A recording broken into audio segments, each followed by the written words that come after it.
Anika POV. 2 weeks na ang nakakalipas. 2 linggo na hindi ko nakikita si Elias. Miss na miss ko na siya, ano kaya ang ginagawa niya ngayon? Siguro masaya na siya with Samantha.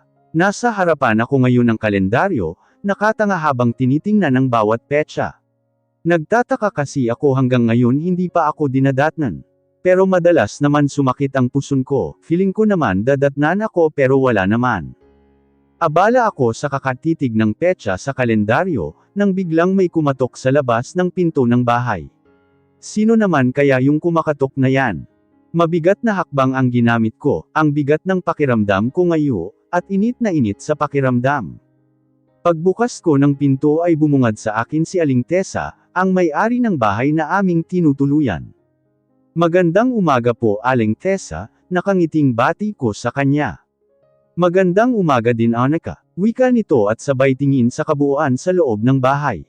Ano po ang atin? Magalang na tanong ko. Pasensya ka na Anika, pero kailangan nyo na umalis ng bahay na ito. Alam kong nagluluksa pa kayo sa pagkamatay ng nanay nyo. Pero naibenta ko na kasi itong bahay. Alam mo naman mahirap din kami. Kailangan din namin ng pera. Sana maintindihan mo ako Eka. Kung ako sa inyo ay mag-umpisa na kayo maghanap-hanap ng matutuluyan, pasensya na talaga Eka. Mahabang wika nito. Isang tipid ng ngiti ang ganti ko sa kanya. Pagkalis niya ay umupo ako sa upuan at nangalumbaba. Kailangan ko na mag-umpisa maghanap ng bagong trabaho. Kung may pera lang sana ako na lang ang bibili ng bahay na ito. Nandito kasi ang masasayang alaala ni inay. Ang masasayang alaala naming tatlo, ayaw ko man lisanin ang bahay na ito, ay wala akong magagawa kundi umalis. Malakas na katok muli ang pumukaw sa aking malalim na pag-iisip, sino na naman ba ito? Eka, malakas na tawag mula sa labas ng pinto. Sa boses pa lang nito alam kong si Aling Bebang ito. Ano po yun Aling Bebang? Salubong ko sa kanya pagkabukas ko ng pinto. Si Ella, bigla tuloy akong kinabahan, dahil sa pagbigkas niya sa pangalan ni Ella. Ano pong nangyari sa kapatid ko? Kabadong tanong ko. Nasa TV siya ngayon halika. Wika niya at hinhila ako palabas ng bahay patungo sa tindahan niya. Dumating kami sa tindahan, at puno ng kaba sa dibdib. Nandun din ang mga tambay kasama si Kuya Jason. Eka, magaling pala yan kumanta si Ella, akalain mo yun.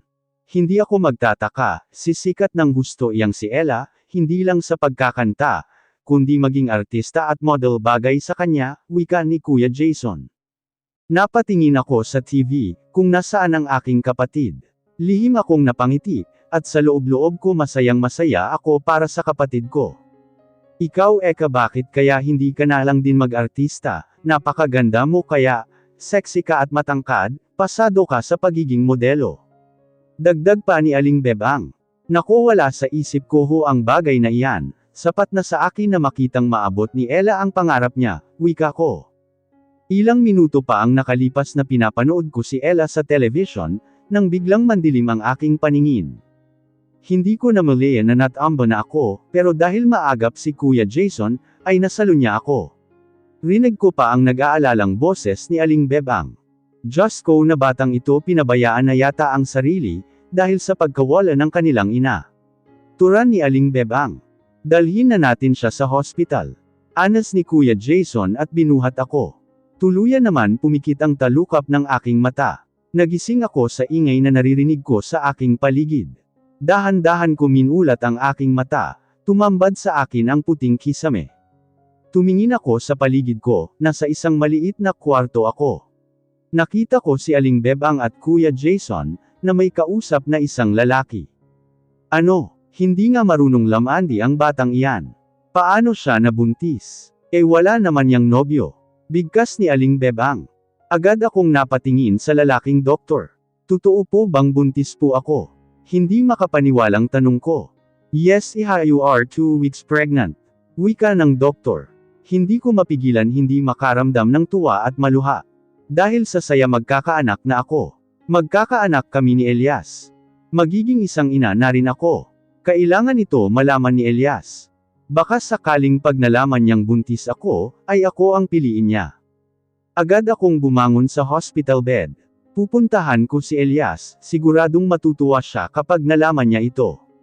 Saan ka paroroon Eka? Tanong ni Aling Bebang. Kay Elias pupuntahan ko siya. Sinong Elias? Dagdag pa ni Aling Bebang. Sasamahan na kita Eka. Pagpepresenta ni Kuya Jason, tumungo na lang ako. Pagkarating namin sa harapan ng Falcon Holdings Company, agad kami pumasok sa lobby, dahil kilala na ako ng guard, hindi niya kami hinarang. Dumiretso kami sa elevator, sa loob pa lang habang paakyat kami, ay kinakabahan ako. Doble ang lakas ng kalabog ng dibdib ko ngayon. Nang makarating kami sa 50th floor, ay mabilis kami lumabas ng elevator, at naglakad sa mahabang pasilyo, patungo sa opisina ni Elias. Matutuwa kaya si Elias, kapag nalaman niyang buntis ako. Magiging masaya kaya siya kung malaman niyang magiging ama na siya. Palapit pa lang kami sa pinto ng opisina, nang may 4 na taong lumabas mula roon. Si Elias, si Samantha, at si Tita Althea kasama si Tito Dylan. May isang babae pa ang lumabas, mula sa loob ng opisina si Leah, at kasunod pa nitong lumabas si Eleazar. Gusto ko sana umatras, kaso huli na nakita na ako ni Elias. Walang kahit anong emosyon ang makikita sa mata nito. Matiim lang itong nakatitig sa akin. Pagkakita naman sa akin ni Samantha, ay agad itong kumapit sa braso ni Elias. Lumapit ka na Annika, nandito na tayo. Mahinang bulong sa akin ni Kuya Jason. Marahan akong humakbang papalapit sa kanila. Napatingin ako kay Tita Althea, malungkot itong nakatitig sa akin, ganun din si Leah. Elias, pwede ba tayong mag-usap? Wika ko nang makalapit ako sa kanila. Yung tayong dalawa lang sana. Dagdag ko pa, no, dito kayo mag-usap. Matigas na wika ni Samantha, at masama akong tinitigan. Buntis ako Elias. Kita ko ang pagkabigla sa mukha ni Elias. Pero agad itong bumalik sa dati na walang emosyon. Oh God, magkakaapo na ako. Bakas ang kasayahan sa boses ng ginang. Tumingin naman ako kay Samantha, na biglang namutla dahil sa narinig. Kitang-kita ko ang mahigpit na pagkakakapit sa braso ni Elias. So, anong gusto mo gawin ko? Iwan ko ang babaeng mahal ko para lang sa'yo. Parang hihimatayin ako sa aking narinig mula sa kanya. Si Elias pa ba ito? Oo, alam ko malakas ang tupak niya, minsan may saltik pero hindi siya ganyan makitungo sa akin. Hindi siya ganyan magsalita sa akin. Paano ako? Paano ang magiging anak natin? Hahayaan mo bang lumaki siya ng walang ama? Lamandes ang luha ko sa aking pisngi.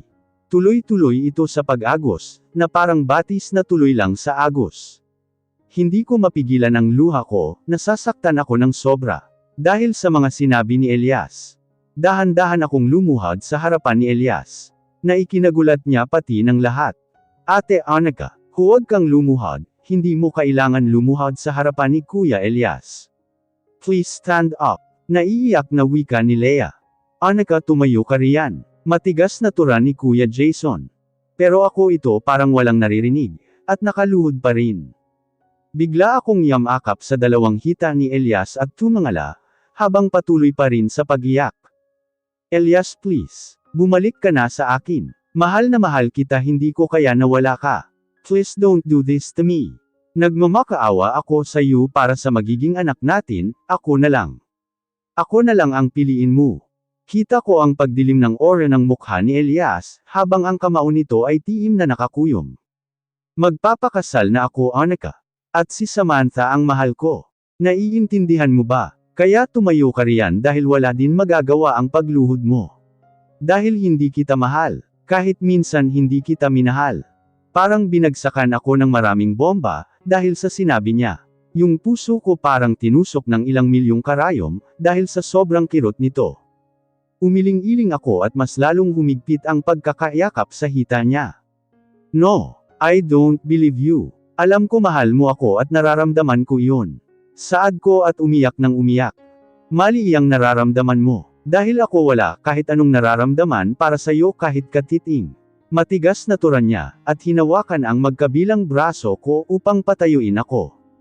Umalis ka na Annika. Please Annika, huwag mo na akong pahirapan. Please umalis ka na, at huwag ka na ring babalik. Wika niya at lumuwag ang pagkakahawak sa akin braso. Hindi mo ba talaga ako minahal kahit kaunti? Tanong ko sa kanya. Umiwas siya ng tingin sa akin, bago bamuka ang kanyang bibig. Hindi kita minahal Annika. Yung mga nangyari sa atin wala lang iyon. Para sa akin ay isang laro lang ang lahat ng iyon. Ang sakit. Sana una palang sinabi mo na sa akin, para hindi ako umasa. Para hindi kita minahal ng husto. At para hindi ako nasasaktan ng ganito ng sobra-sobra. Umiiyak na wika ko, basang-basa na ang buong mukha ko dahil sa luha. Tinuro ko ang tapat ng puso ko at nagsalita. Tumingin ka sa akin kahit sa huling pagkakataon Elias, saad ko at tumingin naman siya sa akin. Alam mo ba kung ano ang dinulot mo dito sa puso ko, saya? Natuto akong magmahal at umibig ako sayo. Kahit sa maikling panahon, minahal kita ng sobra-sobra. Pero alam mo ba kung ano ang pinakamalalang ginawa mo dito sa puso ko ngayon? Nagdulot ka ng sakit at sugat na hindi ko alam kung kailan hihilam. Ang laki ng damage na ginawa mo sa akin. Sana masaya ka sa pananakit mo sa akin. Halos manginig ang labi ko, habang nagsasalita. Naninikip ang buong dibdib ko dahil sa sakit. Sa huling pagkakataon ay hinalikan ko siya, wala akong pakialam kung nandyan si Samantha. Tumingkayad ako at inabot ng aking kamay ang pisngi niya. Nilapat ko ang labi ko sa kanya. Ilang segundong nakalapat ang labi ko sa labi ni Elias. Bago ako magsalita. Mahal na mahal kita Elias. Kahit sinaktan mo ako ng ganito. Mahal na mahal pa rin kita. Palam mahal ko. Pagkasabi ko noon ay tumalikod na ako, at naglakad paalis kasama si Kuya Jason. Baby, tinanggihan ka man ng tatay mo, nandito naman si mama para sayo. Mamahalin kita ng buong buo. Pangako ito na ang huling araw na iiyak ako sa iyo Elias. Dahil sa araw na magkita tayo muli, isang matapang na babae na ang makakaharap mo. Tiimbagang nasaad ko. Nagpahid ako ng luha bago pumasok ng elevator. Nandito ako ngayon sa lobby ng isang company ang ina-applyan ko. Buti na lang at tinawagan ako para sa interview. May ilang araw na lang kaming palugit sa bahay, kailangan na namin umalis ni Ella doon. Nakakatuwa lang isipin, kasi Diaz Cosmetics Company ang pangalan ng kumpanya. Miss Diaz, ikaw na ang susunod, pero ang CEO ng kumpanyang ito ang mag-i-interview sa'yo. Handa ka na ba? Saad ng isang payat na babae, medyo may edad na rin ito. Yes po ma'am, masiglang sagot ko. Kung ganoon ay umakyat ka na sa 40th floor, Mr. CEO is waiting for you. Saad nito at tumalikod na. Naglakad ako patungo sa elevator, mabilis akong nakarating sa 40th floor. Agad namang may sumalubong sa akin, mula sa labas ng elevator. Isang lalaki na nakasuot na itim na suot, medyo may edad na rin ito. This way ma'am. Wika nito at ginaya ako sa isang malaking pinto. Biglang kinalabog ang puso ko ng sobrang kaba, bakit ganito ang kaba ng dibdib ko? Binuksan niya ang pinto ng opisina, at pareho kaming pumasok sa loob. Mr. CEO, she's here. Sambit ng lalaki. Tumingin ako doon sa lalaking nakatalikod. Hindi ko makita ang mukha nito. Pero sa aking nakikita medyo may edad na ito, base na rin sa tindig nito. Matipuno pero naman siya tingnan, dahil medyo malapad ang likod nito, at matangkad din ito. Iwan mo na kami Ralph. Thank you. Wika ng matanda. Umalis naman ang lalaki. Good morning sir. Bati ko sa kanya. Unti-unti naman siyang humarap sa akin. Muntikan pa ako mawalan ng balanse, at mabuwal sa aking kinatatayuan, nang makilala ko ang mukha ng lalaki. Kahit may edad na siya ngayon, hindi ko makakalimutan ang mukha ng aking ama. Papa, parang hangin lang na lumabas sa aking bibig ang salitang iyon. Alam ko siya ang ama namin ni Ella, dahil sa mata niya pa lang. Ang kulay ng mga mata niya, na namana naming dalawa ni Ella. Siya ang aming ama. Anak, tinig mula sa kanya. Akala ko kapag magkita kami ay magagalit ako sa kanya, dahil sa pang-iiwan niya sa amin noon. Pero iba ngayong kaharap ko na siya, bigla akong nanlambot. Papa, bigkas ko at patakbong lumapit sa kanya, at mahigpit siyang niyakap. Papa, ano po ang nangyari sa iyo? Bakit hindi ka nakabalik? Bakit hindi ka na bumalik sa amin nila nanay? Hinintay ka niya, halos hindi siya makatulog tuwing gabi, at umaasa isang araw na babalik ka. Patawarin niyo ako anak, kung hindi agad nakabalik si Papa. Matagal akong nakulong sa Amerika, Napagbintangan ako nagnakaw sa pinagtatrabahuhan ko. I'm sorry darling kung lumaki kayo na wala ako sa tabi nyo. Tumulo ang luha sa mga mata niya. Kaya pala halos hindi siya matawagan, at kahit liham ni nanay para sa kanya noon, ay hindi nakakarating sa kanya. Kawawa naman ang papa ko. Pero bakit hindi kayo nagpakita sa amin? Matagal ka na ba nakabalik sa Pilipinas? Tanong ko. Yes darling, matagal na ako nakabalik dito sa Pilipinas. Dito ko inumpisahan buuan itong kumpanyang ito. Kahit nasa kulungan ako ay nagtrabaho ako. Para makaipon. Sa awan ng Diyos ay nakalaya ako. Kaya agad ako bumalik dito, para hanapin kayo pero wala na kayo sa dating tinitirahan natin. Hanggang noong nakaraang taon na hanap ko ang bahay nyo. Kaso si Angela ang nakaharap ko, nagalit ang nanay nyo sa akin. Nalaman ko na may sakit din siya, inalok ko siya ipagamot pero ayaw niya. Malungkot na wika ni Papa. Ibig sabihin alam na pala ni nanay na nakabalik na si Papa, noong 1 taon pa. Pero wala akong galit kay nanay, naiintindihan ko siya, nasaktan siya na akala niya ay tuluyan na kaming iniwan ni Papa. Ikaw na ang bagong hahawak ng kumpanyang ito darling. Hindi mo na kailangan pang magtrabaho sa ibang kumpanya at magpakahirap. Nagulat naman ako sa sinabi ni Papa, ako. Anong alam ko sa negosyo, anong alam ko sa pagpapatakbo ng isang ganito kalaking kumpanya? Papa, parang hindi ko po yata kaya. Wika ko. Kaya mo darling, nandito ako tutulungan pa rin kita anak. Ani nito. Papa, tawag ko sa kanya, dahil pareho kaming nakaupo sa isang mahabang sofa. Nakayakap ako sa kanya, habang nakahilig ang ulo ko sa dibdib niya. Ano yun anak? Tanong niya. Buntis po ako. Saad ko. Really? Magkakaapo na pala ako, kung ganun hindi na ako maboboard nito. May libangan na ako. Masaya nitong sambit. Anong pangalan ng asawa mo anak? Hiwalay na po kami papa, pero masaya ako dahil magkakaanak na ako.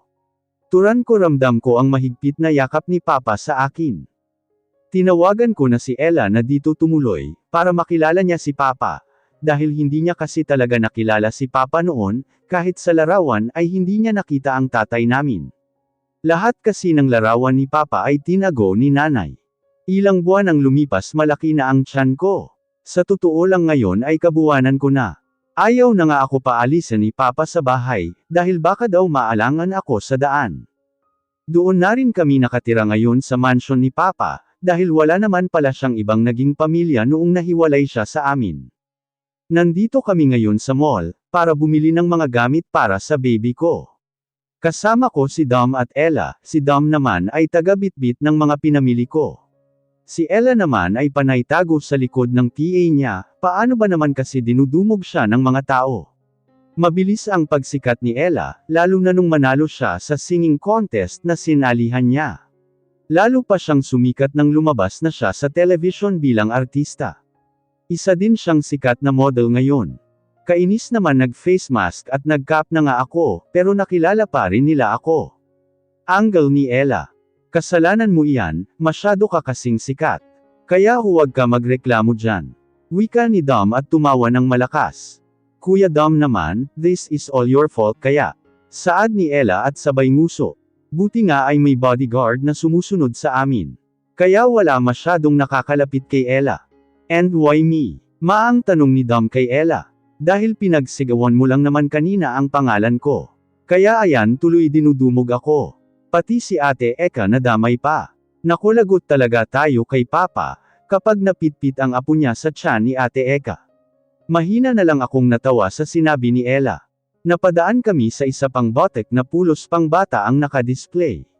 Pumasok kami doon at namili ng sky blue na sando at t-shirt. Oo, lalaki ang magiging anak ko, kaya pinaghahandaan ko na ang paglabas niya. Hindi na ako makapaghinti pa, gusto ko na makita ang mukha ng anak ko. Nilagay ko ang mga napili ko sa counter para bayaran, pero nagulat ako nang bigla sumiksik si Ella sa mahabang dress na suot ko, at nagtago doon sa loob. Langya ginawa pa akong tagwan, sino na naman ba ang pinagtatagwan nito? Ella, umalis ka nga riyan ang tangkad-tangkad mo, natatamaan ang puso ko. Angle ko sa kanya. Ate naman makisama ka naman. Huwag mo muna ako palabasan, nandyan pa sila. Wika nito. Sinong sila ang tinutukoy nito? Tumingin ako sa paligid, at doon ko nakita sa labas ng botek ang dalawang lalaki. Sa kaliwang bahagi nakatayo ang lalaking nagtataglay ng kulay asul na mga mata.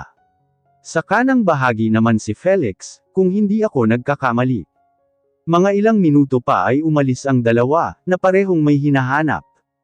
Ella, wala na, umalis na sila, kaya kung maari umalis ka na dyan. Kung ayaw mong ututan kita dyan. Inis na sambit ko. Lumabas naman siya sa ilalim ng dress ko, at malapad na nakangiti. Ito naman ang sanggit-sanggit, huwag kang ang nagsusungit dyan. Baka maging suplado ang pamangkin ko. Inismiran ko siya at nag-abot ng pera sa cashier. Kinuha ko ang paper bag, at naglakad palabas ng botek.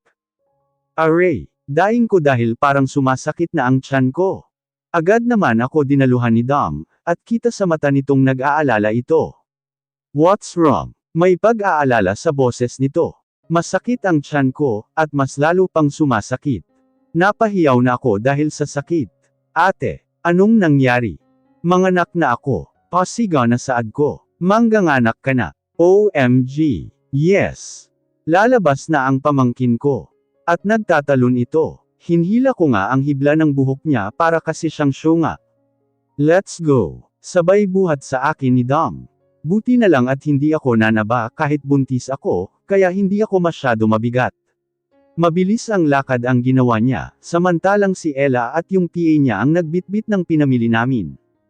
Nang makarating kami sa parking lot, ay agad niya ako pinasok sa passenger seat. Kaya mo pa ba? Natatarantang tanong nito, kahit sa pagpasok ng susi nito sa sasakyan, ay hindi niya maipasok ng maayos, dahil nanganginig ang kamay niya. Mura niya. Dom, kaya mo bang mag-drive, baka kasi madisgrasya tayo. Dahil daig mo pa ang may pasma sa kamay, dahil sa panginginig mo. Pabirong saad ko. Kaya ko. Naipasok naman niya ang susi sa susian ng sasakyan. Si Ella may dala itong sariling kotse, kaya wala siyang magiging problema. Yun kung hindi siya dumugan ng mga fans niya. Tinawagan ko na din si Papa, para may hatid ang mga gamit para sa baby. Yung nalaman niya manganganak na ako, ay halos sabunin niya ng mura si Dom. Sinisisi niya ito kung bakit daw pinayagan pa ako lumabas ngayong araw. Nang makarating kami sa parking lot ng hospital, ay sinalubong kami ng dalawang nurse, may dala itong wheelchair. Agad nila ako sinakay doon, pagkapasok namin sa loob ng hospital, ay saktong pumutok ang panubagan ko. What is that? Malakas na bulalas ni Dom, na halatang gulat na gulat sa kanyang nakita. Sir, natural lang po iyan sa mangganganak. Nilalabasan ng panubagan. Paliwanag ng isang nurse. Pinasok nila kaagad ako sa isang labor room. Napasigaw ako habang umiiri. Sumama si Dom sa akin sa loob, at hawak ang isang kamay ko. Pawis na siya, at halos mapangiwi siya kapag umiiri ako. Minsan natatawa ako sa reaksyon ng mukha niya. Mas mukha pa kasi siya ang nangganganak sa aming dalawa. Sige pa misis, malapit na, kaunting push pa. Wika ng doktor ko. Umipan ako ng lakas at puwersang umiri, pakiramdam ko malalagutan ako ng hininga. Rinig ko ang malakas na palahaw ng iyak ng batang lalaki. Napangiti ako nang marinig ko ang mumunting hikbi ng isang bata. Napapikit ako at kinain ng antok at pagod. Hi baby Leo. I'm Tita Ella, call me Tita Mommy. Ang cute at ang gwapo mo talaga. Minulat ko ang mata ko, at nakita ko si Papa na karga-karga ang isang munting anghel. Habang si Ella ay nilalaro-laro ang maliit nitong daliri. Papa, tawag ko sa kanya. Napatingin naman sila sa akin. Naglakad ang mga papalapit sa akin. Kamusta ang pakiramdam mo anak? May masakit ba sa'yo? Tanong ng aking papa. Ayos lang po ako papa, medyo masakit ang tahi ko pero ayos lang ako. Nakangiting sagot ko. Inabot niya sa akin ang anak ko, dahan-dahan niyang nilagay sa mga braso ko. Ang gwapo ng anak mo iha, siguro ay napakagwapo ng ama nito. Anang ni papa, unti-unting tumulo ang luha mula sa mga mata ko, nang makita ko siya. Kamukhang kamukha niya si Elias, hindi may kakaila, pati ang kulay tansong mga mata ng ama niya, ay kuhang-kuha niya. I love you baby Leo ko. Mahinang wika ko at dinampyan siya ng halik, sa malambot at mambak niyang pisngi. Gumuhit ang munting ngiti sa mapula, at manipis nitong labi. Walang hiya kamukhang kamukha mo ang tatay mo. Mahinang saad ko. Ang gwapo niya ate, no? Sayang hindi niya na namana ang kulay ng mga mata mo. Pero gwapo pa rin siguradong maraming paiiyakin na babae yan, kapag lumaki yan. Birong saad ni Ella. Hindi mangyayari yon, dahil tuturuan ko siya ng tamang pagtrato ng mga babae. Depensa ko. Okay, mahinang sagot ni Ella. Hinimas ko gamit ng daliri ko ang kanyang pisngi. Sorry baby, wala dito ang tatay mo, pero nandito naman si mama, mamahalin kita ng sobra-sobra. I love you Leo Zyker. At muli siyang dinampyan ng halik sa kanyang mambak na pisngi.